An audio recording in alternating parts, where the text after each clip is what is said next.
Hello everyone, this is Sharad Kumar Arya.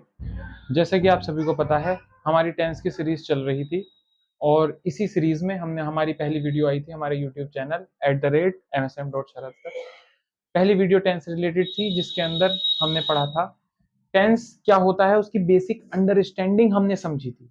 Basic understanding क्या? Tense is a mixture of time plus action, जैसे कि मैंने आपको फर्स्ट वीडियो में समझा दिया था।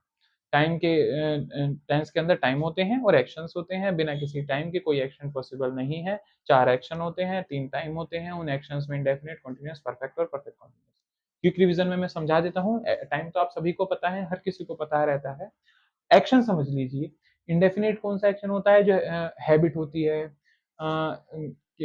हैबिट, डेली रूटीन, कोई कैरेक्टरिस्टिक्स, ये सारे हमारे इंडेफिनिट एक्शंस होते हैं। When we talk about the habit, daily routine and characteristics, we talk about indefinite actions.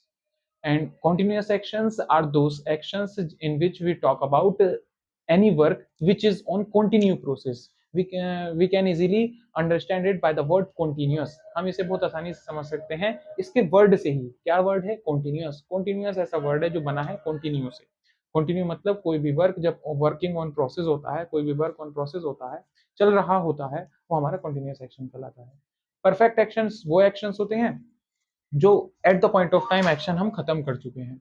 Perfect continuous वो एक्शंस होते हैं बेटा जिसमें कुछ एक्शन, जो भी एक्शन है कुछ टाइम से चलता हुआ आ रहा है, यानी पार्शियली जिस टाइम बात कर रहे हैं कुछ खत्म हो चुका है, पार्शियली कंप्लीटेड है and the remaining is on process है, जो बचा है वो ऑन प्रोसेस है, चल रहा है। ठीक है, वो चीज आप सभी को पता है। ये थोड़ा सा रिवीजन था, वो करा दिया है। इस वीडियो में हम पढ़ेंगे टाइम के। मैंने आपको पहली वीडियो में बताया था कि कौन कौन से कीवर्ड्स होते हैं। किसी कीवर्ड्स की मदद से, कुछ वर्ड्स की मदद से, हम हेल्प से हम ये समझ जाएंगे कि कौन से टाइम की, किस टाइम की बात कर रहे हैं हम और किस एक्शन की बात कर रहे हैं। ठीक है, अब मैं आपको पहली हेडिंग करा देता हूँ, आइडेंटिफिकेशंस ऑफ टाइम, यानी उन वर्ड्स की हेल्प जिसकी वजह से हम टाइम को पहचान जाएंगे।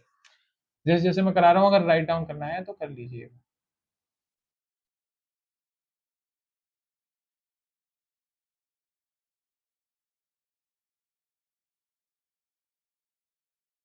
आइडेंटिफिकेशन ऑफ टाइम, ये हमारा पहला हेडिंग है।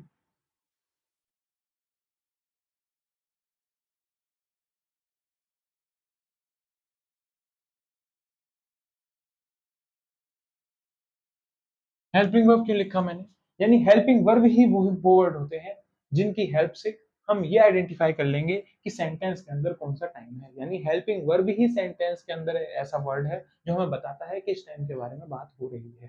ठीक है, पहला पहली हेल्पिंग वर्ब है हमारी बी, इज, एम, और मेन रूप इसका बी ही है। इंग्लिश का मैं गिरगिट बोलता हूँ इसको। क्यों बोलता हूँ गिरगिट? क्योंकि यूज होने के हिसाब से ये अपना रंग बदल देता है। कैसे? बी अपना इसका मेन रूप है, अलग अलग वर्ड्स के साथ इसका इज वर्ड यूज हो जाएगा, इसका ही दूसरा रूप एम यूज हो जाएगा और इसका ही दूसरा रूप आर यूज हो जाएगा। मैं आपको आगे बताऊंगा। बी की फर्स्ट हेल्पिंग वर्ब, बी की फर्स्ट फॉर्म है। इसकी सेकंड फॉर्म होती है बेटा वाज और वर। इसकी थर्ड फॉर्म होती है बीन और इसकी आईएनजी फॉर्म होती है हमारी बीइंग। यानी ये क्या है? First form, second form, third form और आईएनजी फॉर्म। दूसरी हेल्पिंग वर्ब है हमारी जिसकी मदद से हम, जिसकी हेल्प से हम समझेंगे कि किस टाइम की बात हो रही है। दूसरी हेल्पिंग वर्ब आई हमारी डू और डस।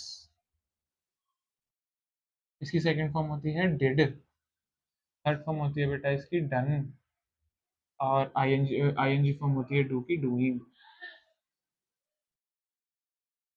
थर्ड एग्जाम्पल है इसका हैज और हैव।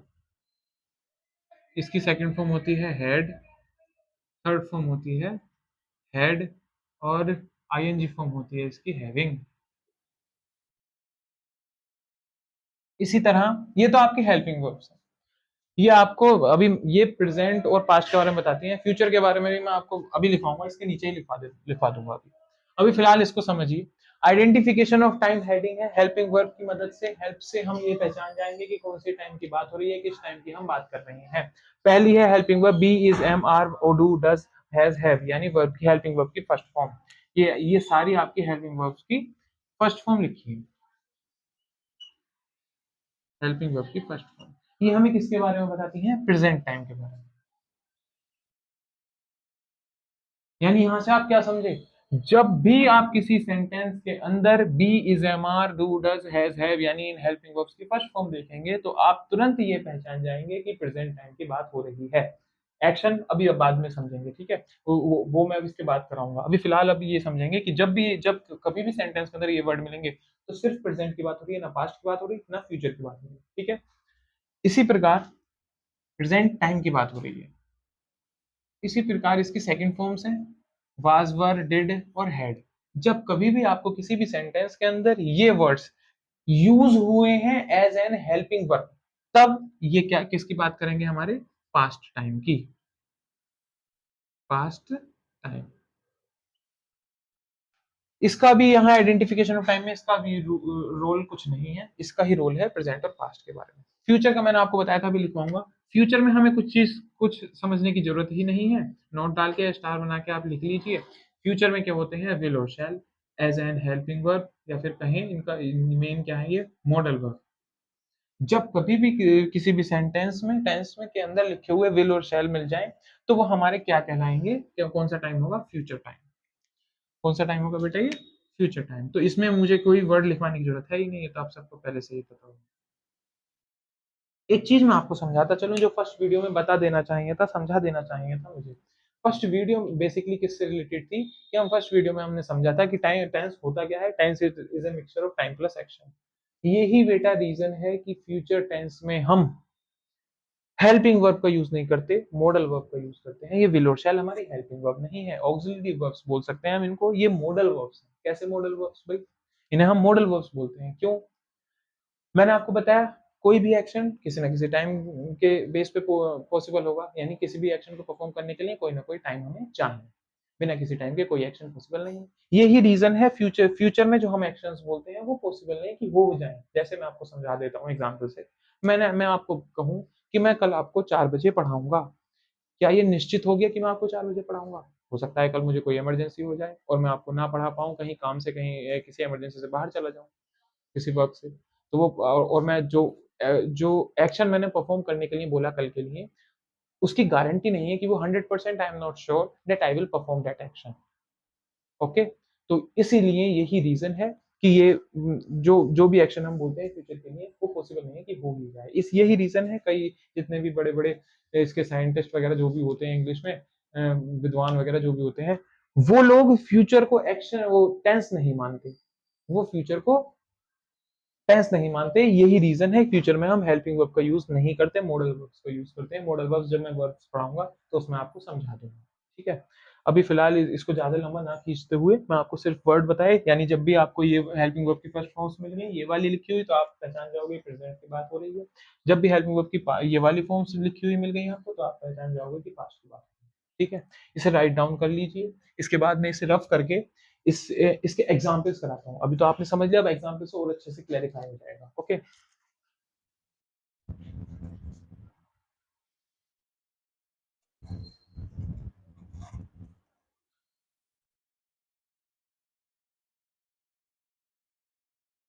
ये कुछ एग्जाम्पल्स हैं जिसकी हेल्प से आप समझ जाएंगे जो चीज मैंने आपको पहले समझाने की कोशिश करी है हेल्पिंग वर्ब्स। ये देखिए कीवर्ड्स। पहला सेंटेंस है राम इज ईटिंग फूड।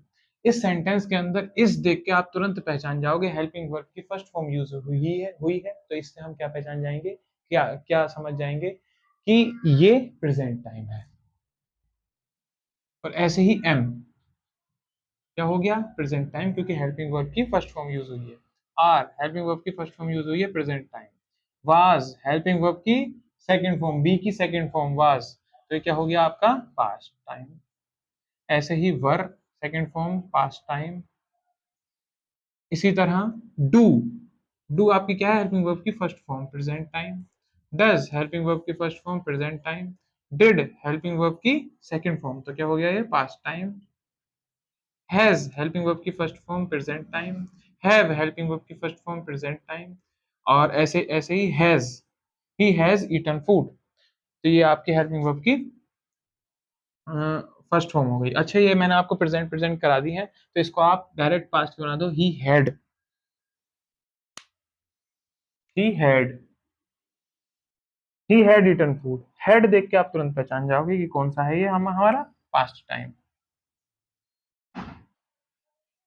ये आपका प्रेजेंट टाइम हो गया, हैव आपका प्रेजेंट टाइम हो गया, और हैड आपका पास्ट टाइम हो गया। यानी ये वर्ड्स आप देख के तुरंत पहचान गए, टाइम को आपने पहचान लिया।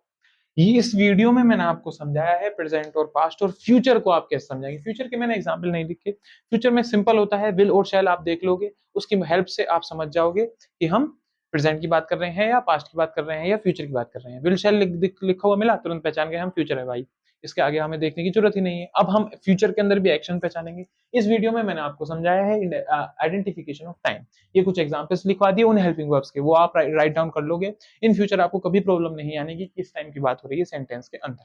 इसके बाद जब अगली वीडियो में मैं आपको समझाऊंगा आइडेंटिफिकेशन ऑफ एक्शन, एक्शन की आइडेंटिफिकेशन कैसे होगी, उसके बाद आपको टेंस में कोई प्रॉब्लम नहीं होने आने की है, सिर्फ मेरे कहने से। इस वीडियो के बाद नेक्स्ट वीडियो जो आएगी आइडेंटिफिकेशन ऑफ एक्शन की, वो और देख लीजिएगा आप, तो आपको इसमें प्रॉब्लम कोई फेस नहीं करनी पड़ेगी। Thank you.